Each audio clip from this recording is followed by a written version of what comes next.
अगर इस देश को सच में विश्व गुरु बनना है तो सबसे पहले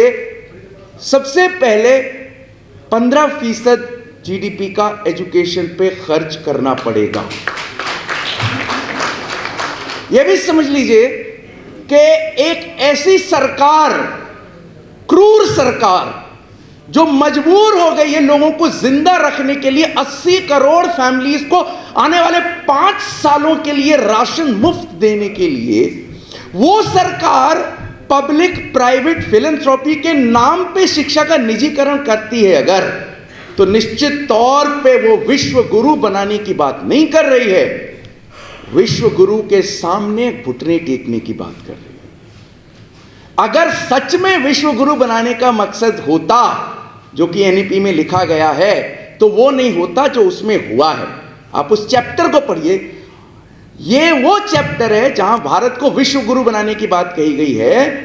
उस चैप्टर में भारतीय यूनिवर्सिटियों को विदेश में खोले जाने का कोई रोड मैप नहीं है, उल्टे उसी चैप्टर में विदेशी यूनिवर्सिटीज को बाहर से यहां लाने की बात की गई है। तो हम विश्व गुरु बनने वाले हैं या विश्व दास बनने वाले हैं, एक नए एकलव्य बनने वाले हैं, या सच में एक बुद्धिजीवी वर्ग बनने वाले हैं, ये आप इस बात से समझ सकते हैं। उस आंकड़े को ध्यान रखिए, 80 करोड़ फैमिलीज को राशन देना पड़ रहा है उस देश में जहां तकरीबन 80% स्टूडेंट उस एज वर्ग में, एजुकेशन एज वर्ग में, एजुकेशन सेक्टर से बाहर है। और ये हमारा आंकड़ा नहीं है, सरकार का खुद का आंकड़ा है। पढ़ लीजिए हायर एजुकेशन सर्वे का जो अभी 2020 का रिपोर्ट आया है। पिछली सरकारें नॉन प्रॉफिट मेकिंग एनजीओज को एजुकेशन में प्रमोट करने के नाम पे और पब्लिक प्राइवेट पार्टनरशिप के नाम पे एजुकेशन सेक्टर का प्राइवेटाइजेशन कर रही थी, अब फिलैंथ्रोपी के नाम पे कर रही हैं। अभी दिल्ली यूनिवर्सिटी में, क्योंकि मैं वहाँ एकेडमिक काउंसिल का मेंबर रहा, इलेक्टेड मेंबर रहा टीचर्स की तरफ से, तो वहाँ वाइस चांसलर ने गोल सेट किया, हर साल 100 करोड़ रुपए परोपकारी लोग दिल्ली यूनिवर्सिटी को, कॉलेजेस की बात नहीं कर रहा हूं, केवल दिल्ली यूनिवर्सिटी को, रतनलाल जी, केवल दिल्ली यूनिवर्सिटी को दान करेंगे। ये टारगेट आने वाले 25 सालों के लिए तय किया गया था। वो अलग बात है कि हमारी जबरदस्त लड़ाई की वजह से वो अभी स्ट्रेटेजिक प्लान जो है, जिसको प्लेजराइज करके बनाया गया था, वो विड्रॉ करना पड़ा। पूरे देश में यूनिवर्सिटीज को, स्कूल्स को इस तरह से प्राइवेट कॉर्पोरेट हाथों में थोपा जा रहा है। उनकी एकेडमिक काउंसिल्स और एग्जीक्यूटिव काउंसिल्स को बोर्ड ऑफ गवर्नर से रिप्लेस किया जा रहा है, जिसमें इंडस्ट्री के लोग हैं और थिंक टैंक ऑर्गेनाइजेशंस के लोग हैं। आज की तारीख में थिंक टैंक केवल एक ही संगठन है जिसके पास थिंक करने की कैपेसिटी है, द आरएसएस। और इसीलिए हम ये देखते हैं कि कमर्शियलाइजेशन के साथ साथ जो दूसरा ऑब्जेक्टिव है इस सरकार की शिक्षा नीति का, वो है कम्युनलाइजेशन, और उसे वो पूरा करने की पूरी जिद्दोजहद कर रही है।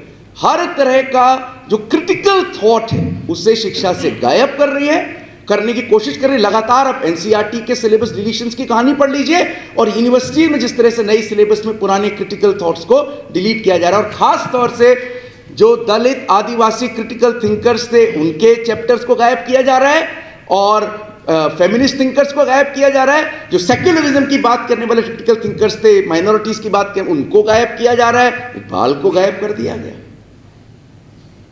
बताइए, इकबाल को गायब कर दिया गया। सारे जहां से अच्छा को का गुणगान करने की बजाय उसके रचयिता को ही करिकुलम से गायब कर दिया जा रहा है। पूरे देश में ये चल रहा है।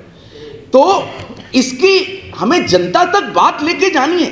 आजादी का गीत लिखना और झूठा, बिल्कुल झूठा आरोप लगा के, अब उसका अभी इतिहास पढ़ाने का समय नहीं है कि वो कैसे वो पार्टीशन के लिए जिम्मेदार थे। तो पूरा इतना रिसर्च हो चुका, उनका कोई इसमें भूमिका ही नहीं थी, पर वो एक बस झूठ है, उस पर कोई सुनना ही नहीं चाहता। नहीं जी, हमने फैसला कर दिया, गायब। पहले यूपीएससी के उससे गायब किया, और उसके बाद अब यूनिवर्सिटी से गायब कर रहे हैं, स्कूल से मिटाए जा रहे हैं।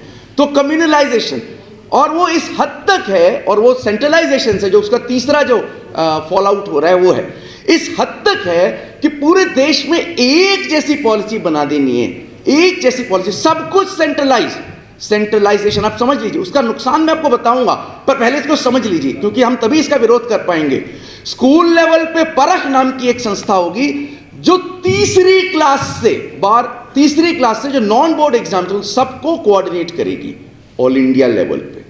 बताइए, टीचर करेगा कि, और वो भी कौन सी, आउटसोर्स यानी प्राइवेट वाली, वो कोऑर्डिनेट करेगी परख। फिर centralise admission test for universities, फिर जेईई, फिर एनईटी, सब चला लिया, और फिर नेट और वो सब अब उसको वो दे दिया, सीबीएसई को दे दिया, जो एमफिल पे को खत्म कर, पीएचडी का, एमए का, सारा centralise.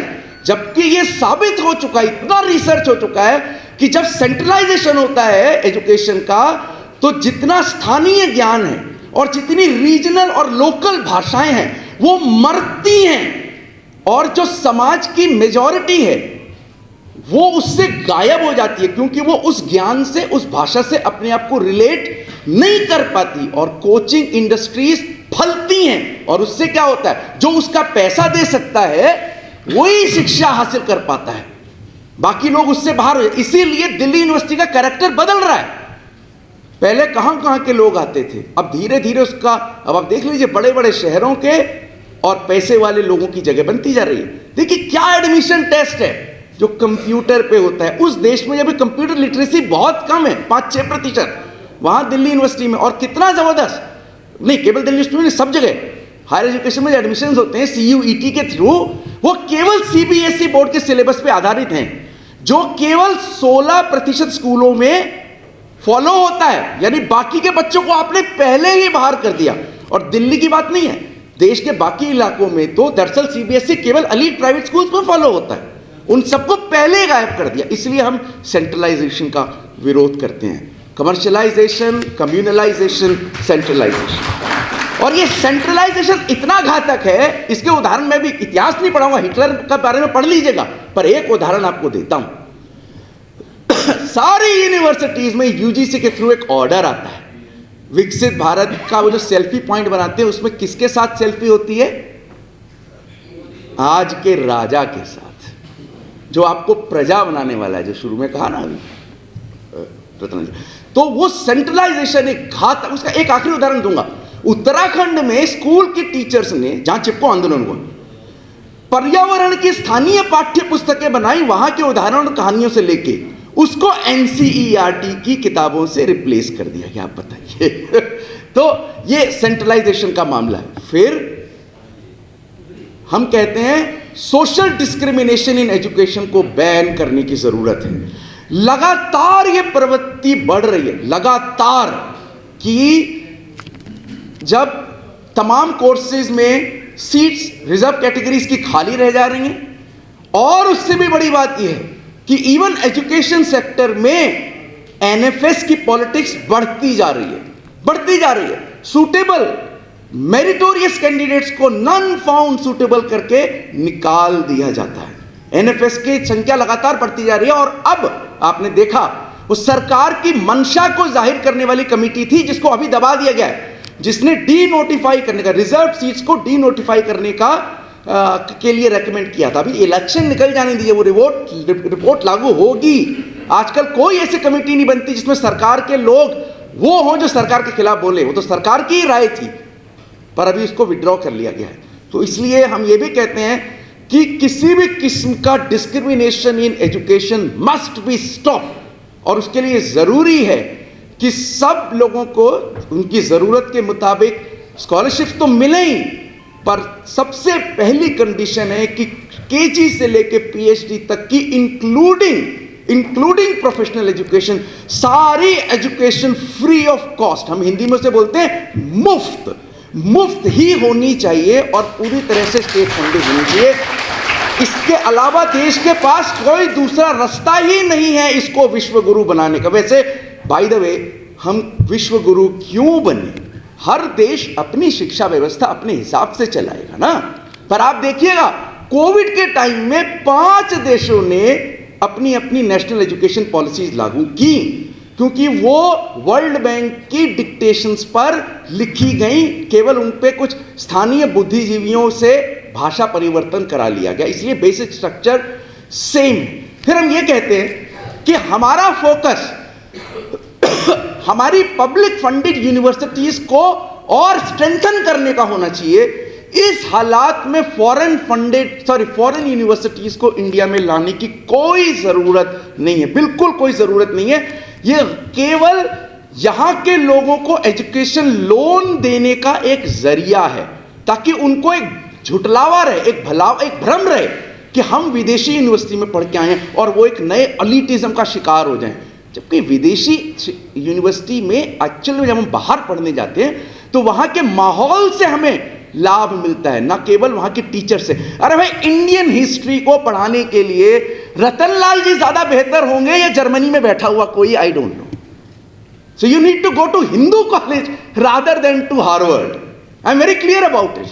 I have rejected many offers to settle down outside for variety of reasons. But उसका एक बहुत बड़ा कारण यह है कि मुझे मालूम है कि जो स्टूडेंट मुझे यहां मिलेंगे, गांव से आने वाले, जो मेरी टीचिंग को शेप करेंगे, वो बाहर नहीं मिलेंगे। इलाहाबाद उच्च न्यायालय ने 2015 में एक निर्णय दिया था। अगर आप में से कुछ लोग नहीं जानते तो सुन लीजिए। बहुत ही रेवोल्यूशनरी निर्णय था। यह कहा था कि स्टेट से किसी भी फॉर्म में बेनिफिट लेने वाला, सैलरी या परक्यूसाइट, चाहे वो पब्लिक रिप्रेजेंटेटिव हो, ठेकेदार हो या कर्मचारी हो या ऑफिसर हो, वो सब state funded basic education school में ही अपने बच्चों को पढ़ने भेजेंगे। और उनका तर्क यह था कि अगर ऐसा होगा तभी जो पॉलिसी मेकर्स हैं, जो डिसीजन लेने वाला ताकतवर तबका है, वो सरकारी स्कूल पे ध्यान देगा। और उन्होंने सरकार को 6 महीने के अंदर एफिडेविट फाइल करने को कहा था कि आप इसे लागू कर पाए या नहीं कर पाए।